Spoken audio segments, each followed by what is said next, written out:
અમને એક સાથે એક મંચ પર જોઈ કેટલાક લોકોની ઊંઘ હરામ થશે. મોદી વડાપ્રધાન નરેન્દ્ર મોદીએ શુક્રવારે કેરળ અને આંધ્રપ્રદેશમાં કુલ 66,686 કરોડના પ્રોજેક્ટના શિલાન્યાસ અને ઉદ્ઘાટન કર્યા હતા. પીએમ મોદીએ શુક્રવારે કેરળના તિરુવનંતપુરમમાં વિઝિગમ આંતરરાષ્ટ્રીય સીપોર્ટ પ્રોજેક્ટના પહેલા તબક્કાનું ઉદ્ઘાટન કર્યું હતું. આ સમયે વડાપ્રધાન નરેન્દ્ર મોદી, કોંગ્રેસના સાંસદ શશી થરૂર અને ડાબેરી મુખ્યમંત્રી પિનરાઈ વિજયન એક જ મંચ પર સાથે આવ્યા હતા. આ સમયે પીએમ મોદીએ વિપક્ષને ટોણો મારતા કહ્યું કે આ ઉદ્ઘાટન સમારંભ અનેક લોકોની રાતોની ઊંઘ હરામ કરી દેશે.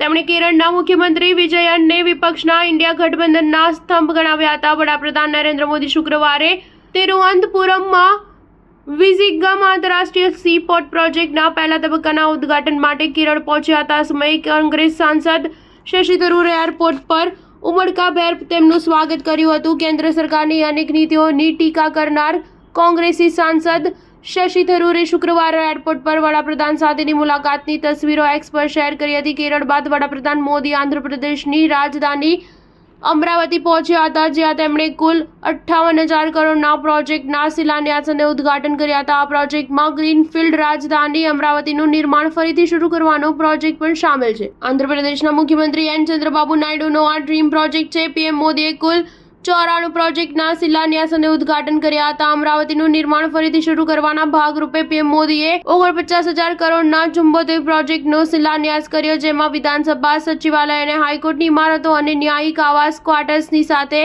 5,200 પરિવારો માટે આવાસનો પણ સમાવેશ થાય છે. સ્ટાર ન્યૂઝ 7 હંમેશા સચ્ચાઈની સાથે.